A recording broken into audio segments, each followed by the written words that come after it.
Hello friends, welcome back to my channel apex minds. आज की इस क्लास में हम यूपी पुलिस कांस्टेबल भर्ती के लिए जो हमारी सीरीज चल रही थी हिंदी क्लास वाली, वो उसी में हम 50 क्वेश्चन नए लेके आए हैं। तो चलते हैं अपने 50 क्वेश्चंस करते हैं और आशा करते हैं कि आपके एग्ज़ाम के पर्सपेक्टिव से ये काफ़ी ज़्यादा हेल्पफुल हो। तो चलिए अपनी क्लास को स्टार्ट करते हैं। पहला क्वेश्चन है हमारे पास, वाक्य अरे मूर्ख संभल जा निम्न में से किस कारक का उदाहरण है। तो अरे मूर्ख, उसके बाद ये क्या है, संबोधन कारक का चिन्ह।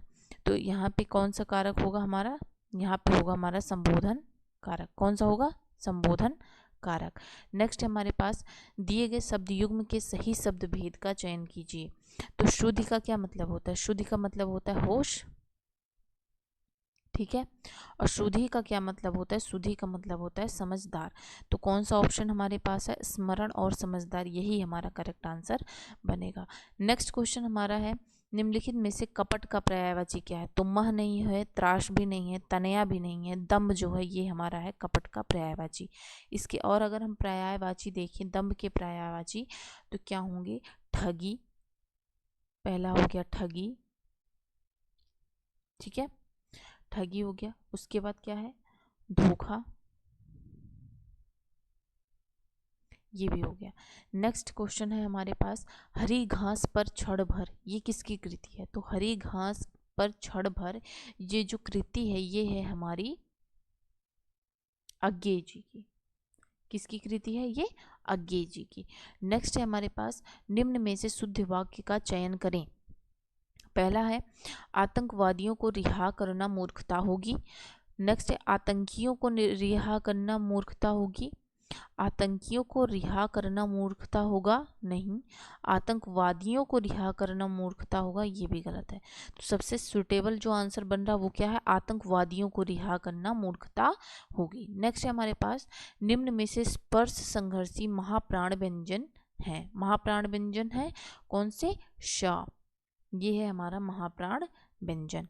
नेक्स्ट क्वेश्चन है हमारे पास, पहला ज्ञानपीठ पुरस्कार किस लेखक को प्रदान किया गया। तो पहला ज्ञानपीठ पुरस्कार हम मिला था उमा शंकर जोशी को, नहीं, जी शंकर कुरूप को मिला था। पहला ज्ञानपीठ पुरस्कार किसको मिला था, जी शंकर कुरूप को मिला था। इनकी जो रचना थी वो क्या थी, ओटक कुशल, ओटक कुशल या फिर बांसुरी, बांसुरी थी या फिर क्या थी, ओटक कुशल।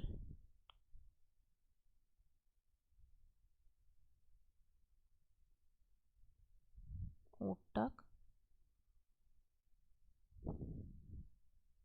कुशल, ये थी इनकी रचना। नेक्स्ट है हमारे पास, निम्न में से गुणवाचक विशेषण नहीं है। कौन सा ऐसा है जो गुणवाचक विशेषण नहीं है। तो नमकीन ये भी है, जला भी है, कठोर भी है, दर्जन नहीं है हमारा। तो यही हमारा सही आंसर वैसे बनेगा। तो दर्जन में कौन सा है, ये है संख्यावाचक। कैसा है, संख्यावाचक। भाई ये संख्या के बारे में बता रहा ना, तो इसलिए यहाँ पे क्या कौन सा विशेषण होगा, संख्यावाचक विशेषण होगा, गुणवाचक विशेषण यहाँ पे नहीं होगा। नेक्स्ट क्वेश्चन हमारे पास है, एक वृक्ष की हत्या, ये किसने लिखी है।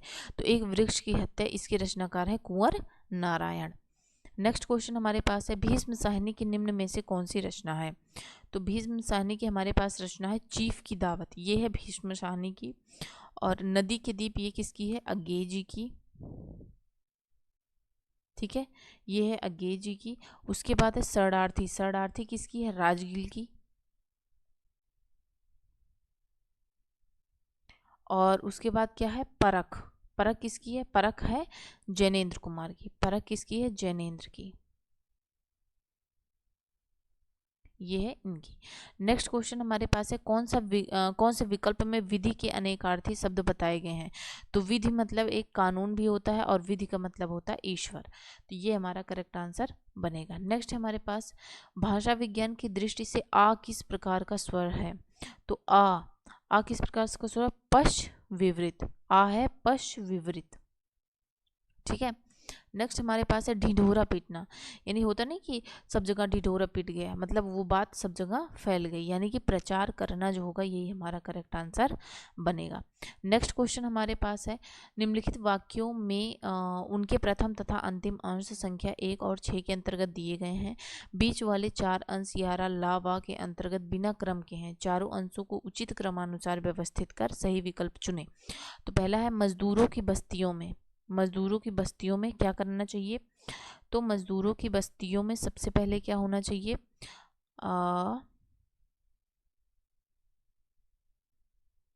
मजदूरों की बस्तियों में वहाँ के बेकार रहने वाले व्यक्तियों के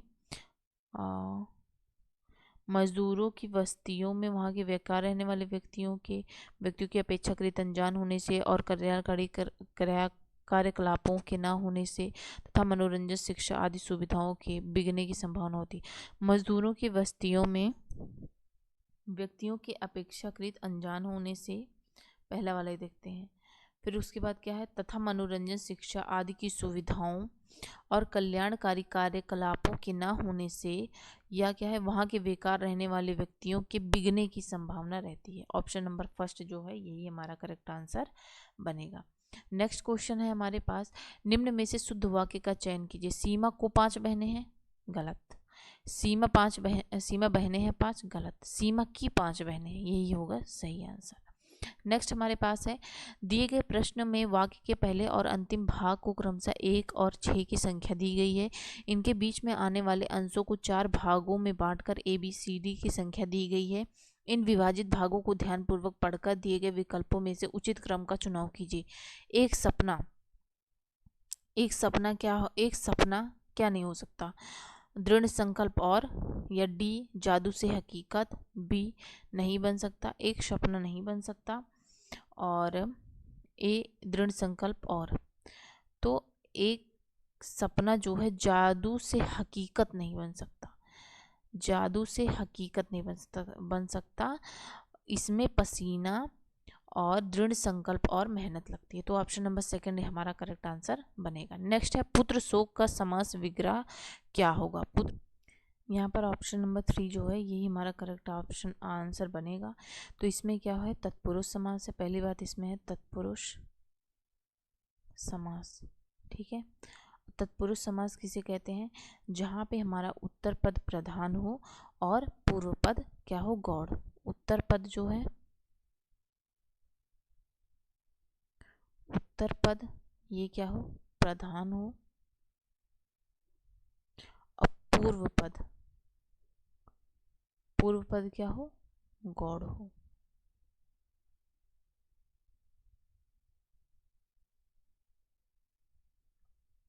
नेक्स्ट है हमारे पास, निम्न में से कौन सा वाक्य संयुक्त वाक्य है? संयुक्त वाक्य क्या होते हैं? जिसमें 2 वाक्य जुड़े हुए हों।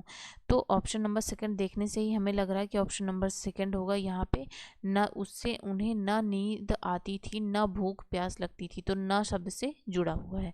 नेक्स्ट क्वेश्चन हमारे पास है, निम्नलिखित में से कौन सा वाक्य संज्ञा के प्रयोग की दृष्टि से शुद्ध है? तो वृद्धता मानव जीवन के विकास का अंतिम चरण है। वार्धक्य होगा, वार्धक्य मानव जीवन के विकास का अंतिम चरण है। नेक्स्ट क्वेश्चन है, हे राम मेरी रक्षा करो। हे राम, तो पहले ही क्वेश्चन जैसा था संबोधन कारक, सेम वैसा ही है। यहाँ पे कौन सा होगा? संबोधन कारक। नेक्स्ट क्वेश्चन है, निम्नलिखित वाक्यों में से शुद्ध वाक्य का चयन कीजिए। काम इसमें होना देर स्वाभाविक था, इस काम में देरी होनी स्वाभाविक थी। तो क्या होगा? यही ऑप्शन जो होगा यही हमारा करेक्ट आंसर बनेगा। नेक्स्ट देख लेते हैं, इस काम को देर होना स्वाभाविक था, इस काम में देर होनी स्वाभाविक था, गलत है। नेक्स्ट क्वेश्चन हमारे पास है, कुंठित का विलोम क्या है? कुंठित होना, इसका विलोम क्या होता है? तीक्ष्ण। कुंठित का विलोम क्या होता है? तीक्ष्ण। नेक्स्ट क्वेश्चन है, जहां योजक चिन्ह का प्रयोग नहीं करते हैं पहचानिए। कहाँ पे योजक चिन्ह का प्रयोग नहीं करते हैं? तो 2 संयुक्त क्रियाएं एक साथ प्रयुक्त होता है वहां पे। रीतवाचक और प्रमाणवाचक क्रिया विशेषण में प्रयुक्त 2 अवयवों में यहाँ भी होता है। जब क्रिया की मूल धातु के साथ प्रेरणार्थक क्रिया आए यहाँ भी होता है। कर्मधारय समास से बने शब्दों में योजक चिन्ह का प्रयोग। आधा तीतर आधा बटेर, ये क्या होता है कि अनमेल प्रवृत्ति वाले लोग जब एक साथ रहते हैं तो वहाँ पे क्या बोला जाता है? आधा तीतर आधा बटेर। नेक्स्ट है अणि का तद्भव शब्द क्या है? अणि, अणि का शब्द तद्भव शब्द क्या होता है? अणि मतलब होता है नोक, नोक या धार। अगर हम अणि की बात करें तो अणि का मतलब क्या होता है? नोक या फिर धार, ये होता है अणि शब्द का। तो इसका आंसर बनेगा अनि। अणि का तद्भव क्या होता है? अनि। और इक्षु का मतलब क्या होता है? इक्षु का मतलब होता है ईख, गन्ने वाली जो होता है ना, गन्ने जिसको बोलते हैं उसको बोलते हैं ईख। नेक्स्ट हमारे पास किसी वस्तु को पाने की उत्कट लालसा, उसको क्या बोलते हैं? आंखों में गड़ना। मतलब हम लोग बोलते हैं ना भाई ये हमारी आंखों में गड़ गया है, इसका मतलब ये है कि हमें वो चीज़ चाहिए। नेक्स्ट हमारे पास इनमें से अनिश्चयवाचक सर्वनाम कौन सा है? सो, कुछ, वह, या। कुछ जो है ये अनिश्चयवाचक सर्वनाम है, क्योंकि हम बोलते हैं ना कि कुछ दे दो, या जैसे होता है ना कि हर चीज़ में जब जहाँ भी हम कुछ बोलते हैं तो वहाँ से मतलब हमें पूरा डेफिनेट नहीं पता चलता कि ये चीज़ है। भाई उसमें कुछ का मतलब अब आप थोड़ी ना बता सकते हो कि या बता उसका कोई क्वांटिटी हो कि हाँ भाई कितना देना है, ठीक है। नेक्स्ट हमारे पास निम्नलिखित में से कौन सा विकल्प रेखांकित पद परिचय का सही स्पष्टीकरण नहीं है? क्या है? हम, तुम, हम। तो हम क्या होता है? हम होता है हमारा उत्तम पुरुष, ठीक है। हम इतना भी नहीं जानते कि कुटुंब का पालन कैसे किया जाता है। कुटुंब का पालन कैसे किया? कुटुंब नहीं, नहीं क्या होता? उत्तम नहीं, उत्तम। हम हो गए उत्तर उत्तम पुरुषवाचक सर्वनाम। और उसके बाद क्या होता है? नहीं जानते यानी कि पुल्लिंग हो गया। उसके बाद कुटुंब एक वचन कर्मकारक, यही जो होगा हमारा सही आंसर बनेगा। नेक्स्ट है निम्नलिखित में से किस विकल्प के सभी शब्दों में अनु उपसर्ग नहीं है? अनुदात्त, यहाँ पे तो सही है। अनुदात, अनुर्वर, अन्वय में तो है अनु, अनुशासन में अनु है, अन्वेषण में अनु है, अनु यहाँ भी है, अनु यहाँ पे दिया। अनुदात अनुर्वर में नहीं है, क्योंकि यहाँ पे क्या होगा? अनु उपसर्ग नहीं होगा, यहाँ पे उपसर्ग बनेगा हमारा अन, ठीक है। नेक्स्ट है हमारे पास विस्मरण का विलोम शब्द क्या है? विस्मरण का क्या है? स्मरण। विस्मरण क्या क्या मतलब होता है? कि आप किसी भी चीज़ को भूल गए हो। स्मरण का क्या मतलब होता है? कि अभी भी आपको वो चीज़ याद है। नेक्स्ट हमारे पास घबराहट में प्रयुक्त प्रत्यय क्या है? आहट। घबराहट, आहट। नेक्स्ट है पंडित का निम्न में से कौन सा सही विलोम है? तो पंडित मतलब जिसको बहुत चीज़ें आती हो या बहुत चीज़ों का जिसको ज्ञान हो उसको बोलते हैं पंडित, और इसका विलोम क्या हो जाएगा? मूर्ख। नेक्स्ट क्वेश्चन है इनमें से संधि की दृष्टि से कौन सा विकल्प गलत है? तो सत, धन, चित, धन, आनंद, ये तो हो गया हमारा सच्चिदानंद, सही है। देवी प्लस अर्पण, दिव्यार्पण, ये भी सही है।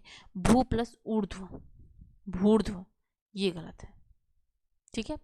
तो यही ऑप्शन हमारा सही ऑप्शन बनेगा। नेक्स्ट क्वेश्चन है चक्षुश्रवा के लिए उपयुक्त वाक्य खंड। चक्षुश्रवा को क्या बोलते हैं?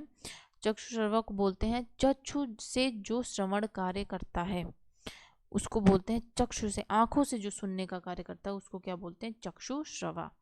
नेक्स्ट क्वेश्चन है निम्नलिखित वाक्यांशों में आत्मा व परमात्मा से संबंध रखने वाला। तो आध्यात्मिक को ही तो बोलते हैं ना, आत्मा व परमात्मा से जो संबंध रखता है उसको क्या बोलते हैं हम?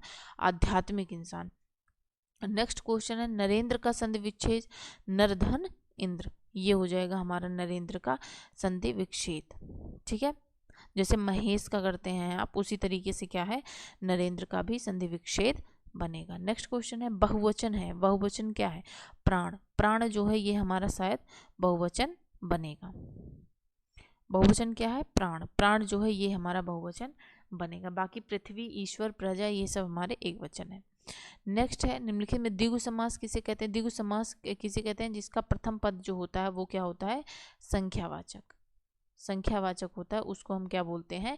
द्विगु समास। तो यहाँ पे चतुर्भुज जो होगा ये हमारा द्विगु समास होगा, क्योंकि आगे जो है ये क्या है?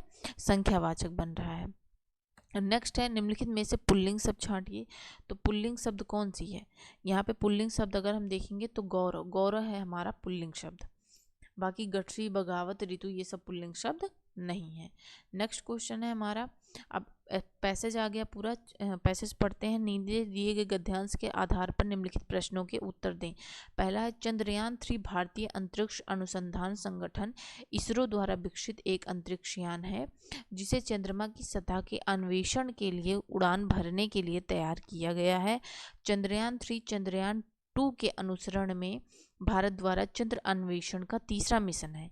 इस मिशन की खासियत यह है कि यह चंद्रमा की सतह पर गहराई और विस्तार में जानकारी प्राप्त करने की कोशिश करेगा। चंद्रयान-3 यान हीलियम-3, वाटर आदि के संभावित स्रोतों का पता लगाने के लिए चंद्रमा की सतह पर उत्कृष्ट सामग्री की तलाश करेगा।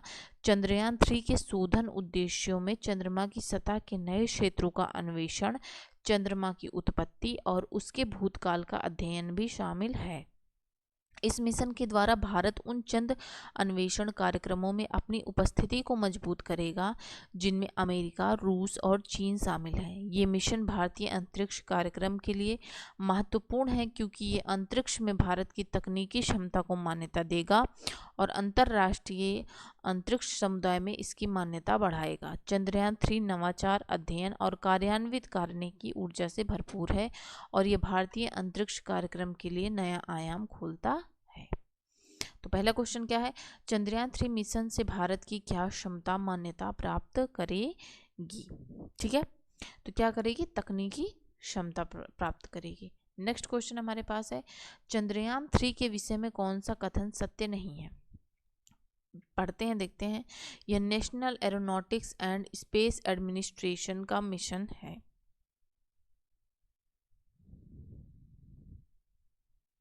ठीक है, तो यहाँ पे क्या दिएगा, चंद्रयान-3 किसका है, भारतीय अंतरिक्ष अनुसंधान संगठन का द्वारा विकसित अंतरिक्ष यान है ना, तो पहला ही हमारा गलत है। नेक्स्ट क्वेश्चन हमारे पास है, भारत जिस चंद्र अन्वेषण कार्यक्रम में अपना नाम दर्ज करेगा उसमें उसके पहले कौन शामिल हैं। ठीक है, तो उसके शामिल उसमें कौन कौन शामिल है, अमेरिका, रूस, चीन। तो कौन शामिल है, अमेरिका। ठीक है, कौन शामिल है यहाँ पे, अमेरिका, चीन, ब्रिटेन। तो ब्रिटेन यहाँ पे शामिल नहीं है। यहाँ पे देख देंगे जिनमें अमेरिका शामिल है, रूस शामिल है और चीन शामिल है, तो कौन नहीं शामिल है, ब्रिटेन। नेक्स्ट क्वेश्चन हमारे पास है, चंद्रयान-3 हीलियम-3 और वाटर जैसे संभावित स्रोतों का पता लगाने के लिए किस पर खोज करेगा। ठीक है, चंद्रयान-3 किस पर खोज करेगा, ये खोज करेगा हमारा चंद्रमा पे। नाम से ही पता चल रहा है, चंद्रयान दिया गया तो चंद्रमा पे ही करेगा। नेक्स्ट है, चंद्रयान-3 के मुख्य शोधन उद्देश्य क्या है, चंद्रमा की सतह पर हीलियम बनाना, नहीं, ऐसा नहीं है। और देखते हैं, चंद्रमा की उत्पत्ति और भूतकाल का अध्ययन करना, ये हो सकता है हमारा। सूर्य की उत्पत्ति का अध्ययन करना, पृथ्वी की उत्पत्ति का अध्ययन करना। ठीक है, तो क्या चंद्रमा-3 के मुख्य उद्देश्य क्या है, यहाँ पे देखते हैं।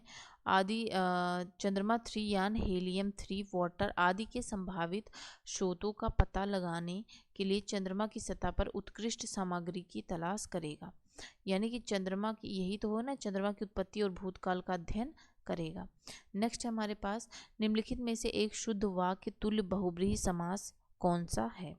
एक शुद्ध वाक्य तुल्य बहुब्रीहि समास हमारे पास क्या है, ये है बहुब्रीहि समास। सपरिवार परिवार है साथ है, सपरिवार परिवार के साथ है जो, यही है हमारा बहुब्रीहि समास।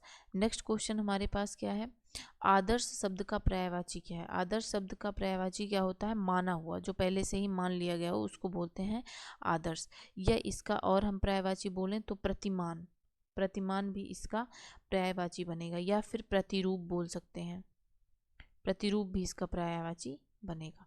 नेक्स्ट है हमारे पास, इंद्र का हाथी। इंद्र का हाथी, इंद्र के हाथी को क्या बोलते हैं, ऐरावत ही तो बोलते हैं इंद्र के हाथी को। तो नेक्स्ट क्वेश्चन है हमारा, रात शब्द का पर्यायवाची क्या है। रात शब्द का पर्यायवाची त्रियामा भी होती है, रजनी भी होती है, शर्वरी भी होती है, यानी कि उक्त सभी। ठीक, नेक्स्ट क्वेश्चन हमारे पास है, जिसे देखता हूँ वही स्वार्थी निकलता है, कौन सा कारक है। जिसे देखता हूँ वही स्वार्थी निकलता है, तो यहाँ पे है संबंध, यानी जिसे देखता हूँ, यहाँ पे दिख रहा है ना, जिसे देखता हूँ वही स्वार्थी निकलता है। तो यहाँ पे संबंध कारक बन रहा है। नेक्स्ट क्वेश्चन, तृषा ने खाना खाया में कौन सा काल है? तृषा ने सामान्य भूतकाल। ठीक है, तृषा ने खाना लगाया में कौन सा काल है? सामान्य भूतकाल। तो इसी के साथ हमारी आज की क्लास ख़त्म होती है। आई होप आपको ये क्लास अच्छी लगी हो। प्लीज़ प्लीज़ लाइक शेयर और सब्सक्राइब करना हमारे चैनल को ना भूलें। धन्यवाद।